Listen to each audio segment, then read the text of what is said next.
welcome everybody. Thank you for joining us this morning, especially if you were able to have a good time last night at the social event, like myself. We are going to have an interesting discussion, interesting at least for myself and Leah, and hopefully for you by the end of this talk, about calculating what we can't see, carbon emissions in cloud computing. My name is Mary Thomas. I'm a manager of data analytics at Platform.sh, but I originally have my degree in transportation systems engineering, and you're kind of probably like, what is she doing here? Well, I was first exposed to environmental policy in that degree program, and went on to do a little more deep dive into regulation with respect to transportation. And now I specialize in data systems and in managing data platforms, which is what I do at Platform.sh.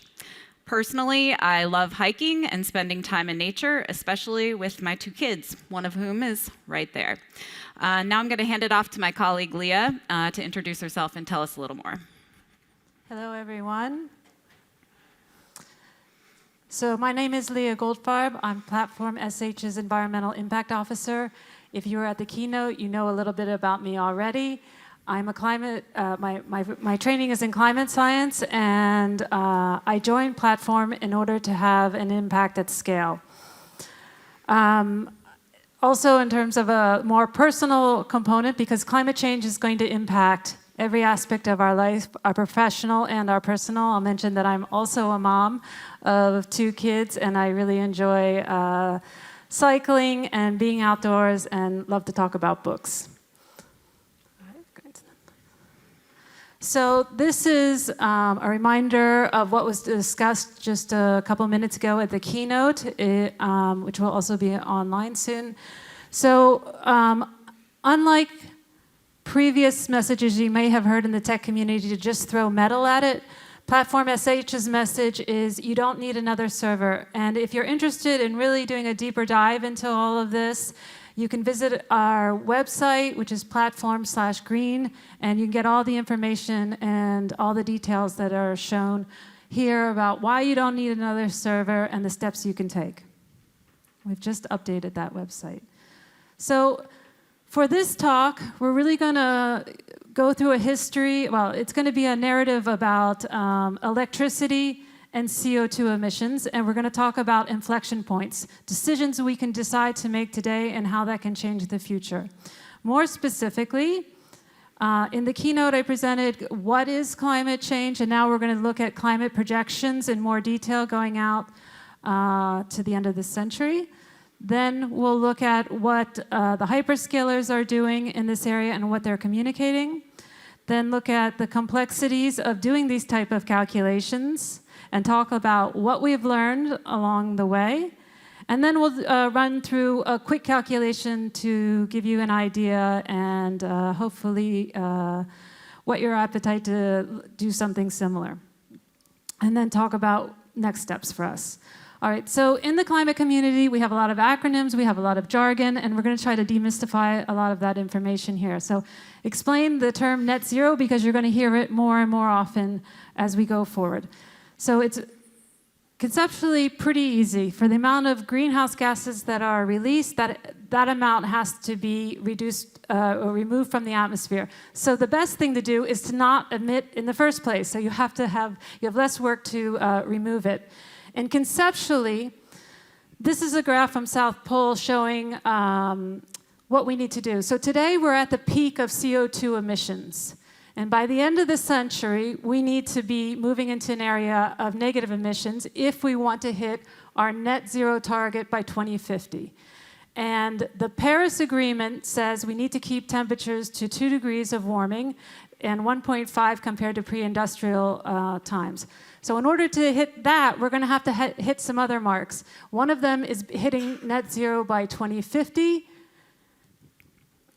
And that is the consensus for most countries that signed the Paris Agreement, that they're going to do that. And I'll just mention that in Europe, we have set another target for ourselves that is now in law of 55% reduction of CO2 emissions by 2030. To put this into perspective, in 2020, we saw a dip in greenhouse gas emissions of 5% with COVID. So now we're going to have to do that at a scale and a speed that we've never seen before.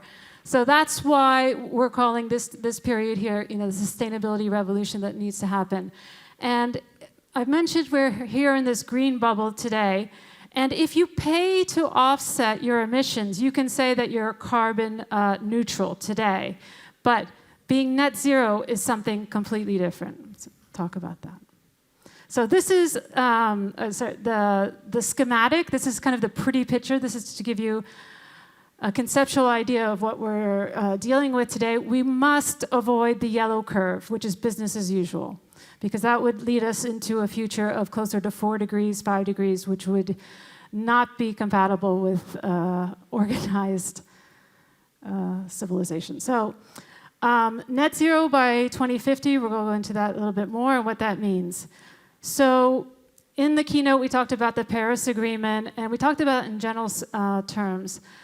This is the type of transition we need to make that we're looking at in the red curves here. So again, time along the x-axis, the y-axis is the emissions of CO2. So we were warned about climate change in the 1990s by scientists. They have not changed their message since then, but we've continued to admit as if there was no issue of climate change. So we would have had a very easy glide path to transition if we had acted earlier, but we haven't, so the emissions have gone up and up and up, and now we're looking at this 10% reduction in CO2 per year. And the question is, how are we going to move into that new regime here? All right, now talking about just carbon in the cloud, you've already heard that 4% of greenhouse gas emissions come from the tech sector broadly. And now we're going to dive deeper into what we discussed about why location is important. But a question we often get at Platform.sh is, I don't really need to worry about this. I know my provider is using 100% renewable energy.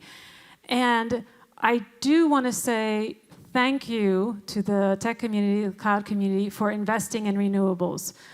They are the reason that we have been able to avoid some of the worst climate futures. Because they have invested in renewable energies, they have brought down the price, which we showed in the keynote. And it's important in terms of a long-term commitment. And in terms of that long-term commitment, I'll just put up here this little piece of paper. It's a signed document. I'm going to get back to this and why this is important. These are these long-term engagements that the cloud providers have engaged in. They're called power purchase agreements, or RECs, renewable energy certificates. And they allow the cloud companies to say they're 100% renewable. And again, very important that they have invested in renewables, but we're going to do a deeper dive into that.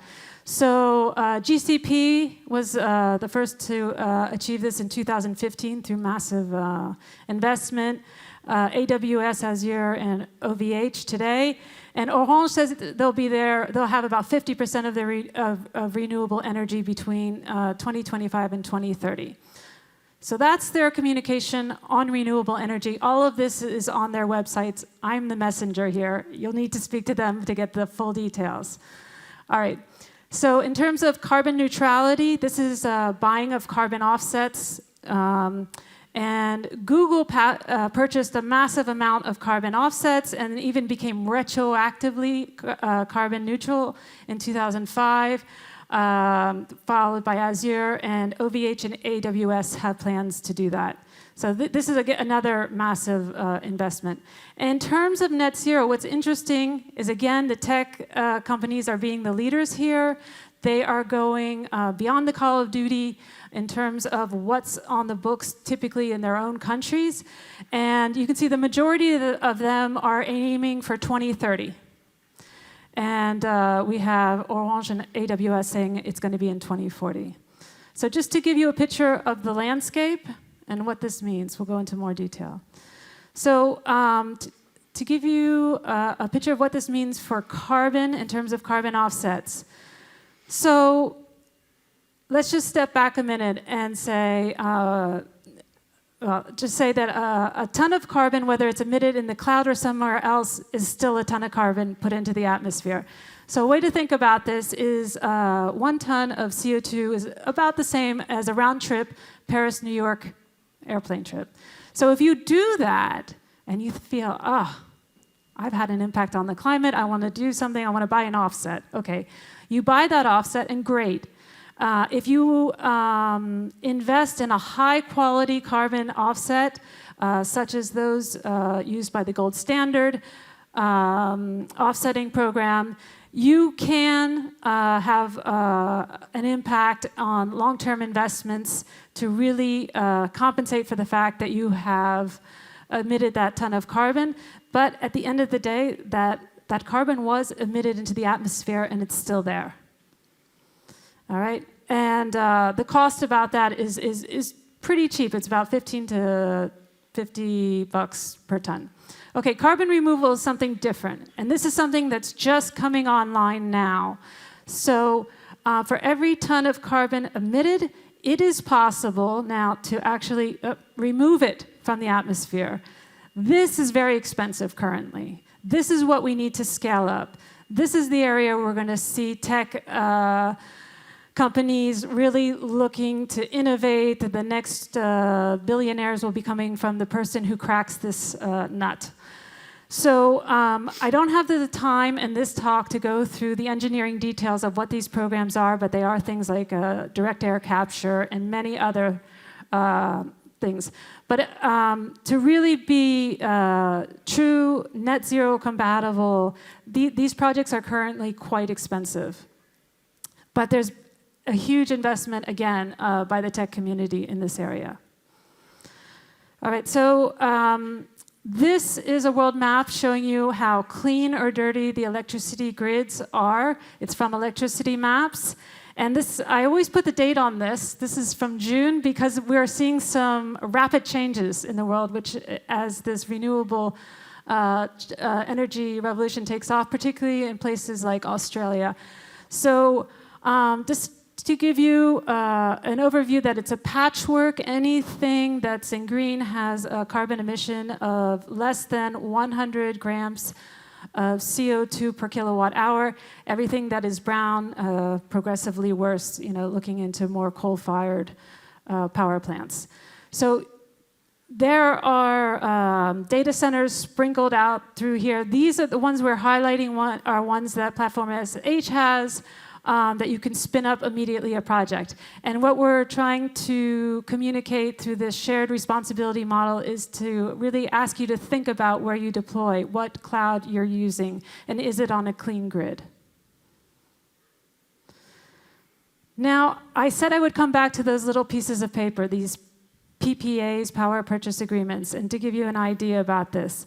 So, most cloud providers use a market-based approach to discuss how much carbon is released, and this is what they're putting up on their dashboards. And we're going to do a deeper dive into this. So let's take the example of 2 data centers, one in Germany, one in Sweden. You run the same work package in the 2 centers. So you're going to use the same amount of electricity in both places, right? But as you can see from this map here, you're not going to emit the same amount of carbon at the end of the day. But on the dashboard, it's going to show up to be the same because they're using a market-based approach to purchasing of renewable energy.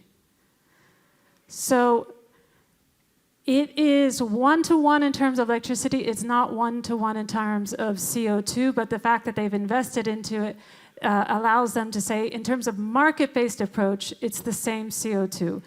A location-based approach is something completely different. That is the same in terms of CO2. So just to give you an idea, if you hear about these terms, what they mean. And the reason they're not the same number is because it's possible to buy renewable electricity that's not on the same grid, and in Europe, for example, not in the same country. All right, so I've talked about, hyperscaler dashboards. This is just one example. This is AWS's dashboard, and I'm really sorry, I know it's quite small, but What it shows here is 0.1, and it looks like we're talking about megatons again, like we were doing in the keynote. No. AWS has different metrics. That is metric tons. So it's not a million, it's actually tons. So just, it's really good to have discussions with your providers and know exactly what numbers you're getting and what they mean. Okay, so that's an example.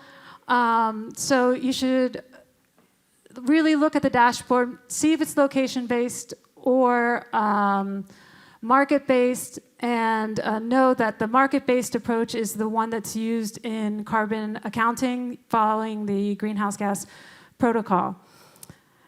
But there's one thing that's missing from this slide, from the dashboard. And it's something that all of the providers have because it's the way they calculate their CO2. And that is the other part of the story that I've been talking about, which is electricity. So they have that information. It's not on the dashboard. One thing that we want to do at Platform.sh is to build a dashboard. And what a better place to talk about building a dashboard than build anything together.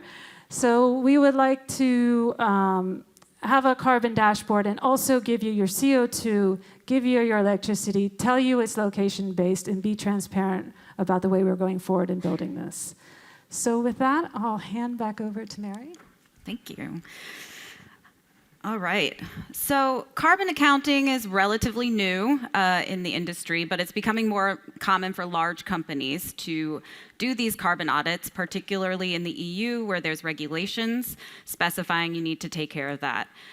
We want to touch on some of the key concepts that go into a carbon accounting process and some important considerations specifically for cloud. As you can imagine, at Platform.sh, where we interact with 5 different cloud providers, we have a pretty important FinOps practice, which is, in essence, cloud financial and operational management. We recognize that the work we were doing to manage the resources with FinOps directly relates to our environmental impact. And as our FinOps practice matures in our organization, so too can our environmental impact analysis. But we know that more so than FinOps, carbon accounting is quite complex. So let's talk about some of the complexities. The first complexity I'll talk about is that the research on greenhouse gas emissions is still emerging, but there is some alignment on key points. So first of all, we know that cloud computing is less resource intensive than on-premises networks. We know that the standard for carbon accounting is a location-based approach, as Leah has discussed with us today. And we know that we must be transparent in our process because this is an ever-improving and ever-changing environment, and we need to make sure that we're being transparent in that. We know, finally, that an accredited carbon audit will use what's called the Greenhouse Gas Protocol standards. Leah gave us an overview of the climate science that goes into this topic of greenhouse gas emissions at this moment in time, but we have an obligation and a commitment to continue refining our process as new research emerges from the scientific community.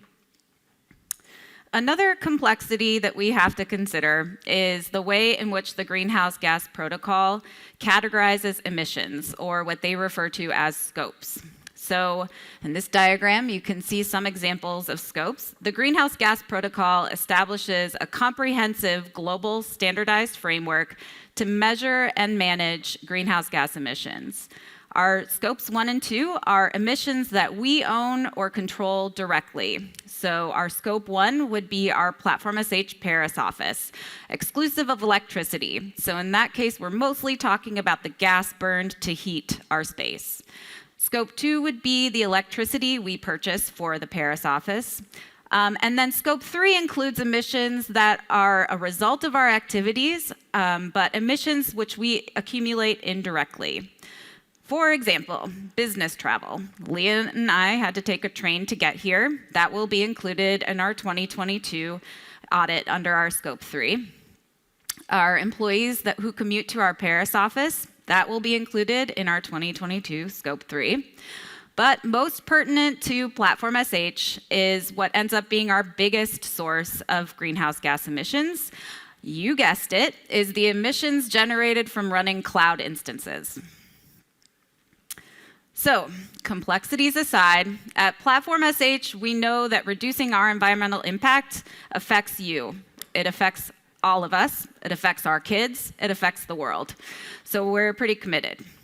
I want to be clear that for transparency's sake, we use a third-party auditor called Greenly to complete our total CO2 emissions. They are responsible for the entire calculation. So I'll be showing an example here and going through it, but we actually don't, we rely on somebody else to audit us instead. It's a little more reliable, right? Transparency. That said, what does a typical cloud carbon footprint calculation look like? Well, it's right here. The total is embodied emissions plus operational emissions. A very small portion of the total emissions relates to the manufacturing of the data centers themselves. That's embodied emissions. Emissions. Tricky words. The bulk of emissions are operational, where we consider these 4 variables. So let's go over them in detail. Our first variable is to consider the compute capacity used. We take into account vCPU, memory, and storage with a time dimension, so that could be CPU hours, gigabyte hours, something you might see on a cloud bill. And then we take into networking emissions, which considers the transfer of data from one point to another without a time dimension.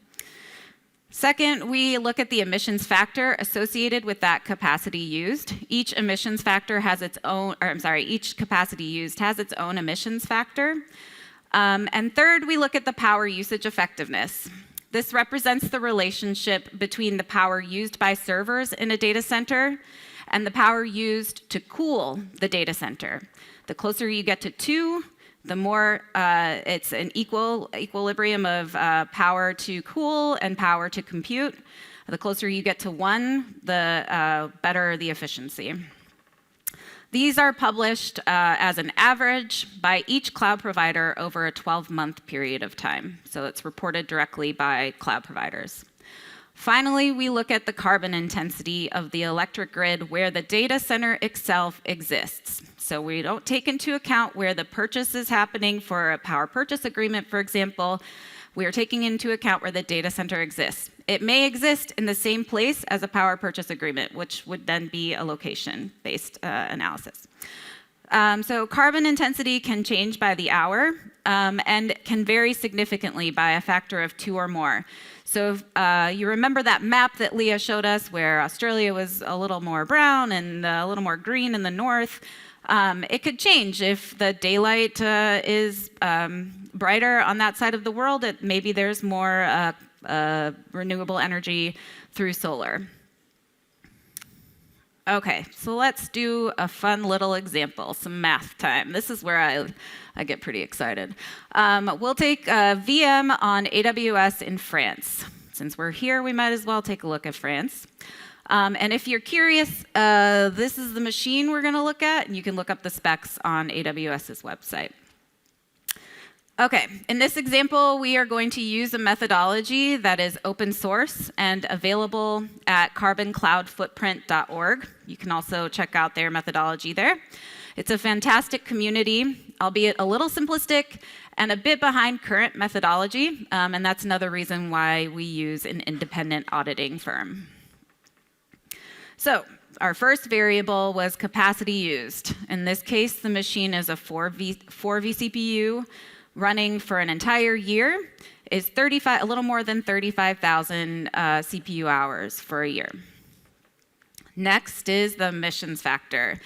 In this case, we assume that the machine is running at 40% capacity over the course of the year. So we get this emission factor of 1.844. Our next variable is the power usage effectiveness. This is a constant reported by AWS, 1.135. We're just taking their word for it, although they have pretty good calculations. And finally, our carbon intensity. Since we're in EU West 3 on AWS, we get this number. I'm going to save myself reading another number. You can do that. Finally, by the magic of math, we get 3.7 kilograms of CO2 equivalent emitted over the course of a year. So back to step one, the capacity used was just for CPU. We have to repeat that process for memory, storage, and network, and that's just the cloud portion of our Scope 3 emissions. Okay, so with these types of calculations, we can get a clear picture of our carbon footprint. And with this information, we can work together to reduce our carbon footprints. What will we do as Platform.sh, right? We all have responsibility here. What will we do as Platform.sh? High on our list, you've heard it a couple times now, is to be transparent in all of our efforts and communication around carbon accounting. This year, we added the carbon intensity of each region in our console. Based on this information, our users and customers can best choose a region choose a region that's best for their use. Apologies. Improving the performance and efficiency of our orchestration layer will reduce the environmental burden while supporting our customers' activity. And we know that the best practice is to use location-based methodology. Instead of relying on the market-based calculations provided by most cloud providers, we are aiming to develop our own location-based dashboard and exploring what it might look like to expose that to our customers directly. And of course, we're developing new features like dormant containers, which will help put development containers to sleep automatically when they're not in use. Okay, so that was what we were going to do. What can all of us do out here? Well, you can make a conscious decision about the region you choose to host your project on. That's a really simple first step.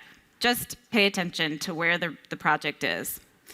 You can support your team to make environmental choices in development. Perhaps this means taking extra time for an architectural change that supports responsible code. Maybe it's not fast, but it's better for the environment. That's an organizational management decision. So really, it's about having conversations and communicating with your coworkers. And you can optimize your code using a tool like Blackfire, because ultimately, you could be in the greenest of green regions and still be draining resources with inefficiencies. It truly is a partnership between all of you and all of us. So we know a lot of the concepts may be new to a developer audience.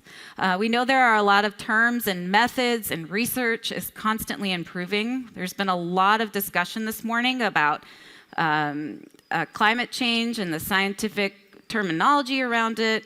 But we see at Platform.sh, it is our duty to be transparent about carbon auditing and our footprint, and to get to the point where we can help our customers do the same.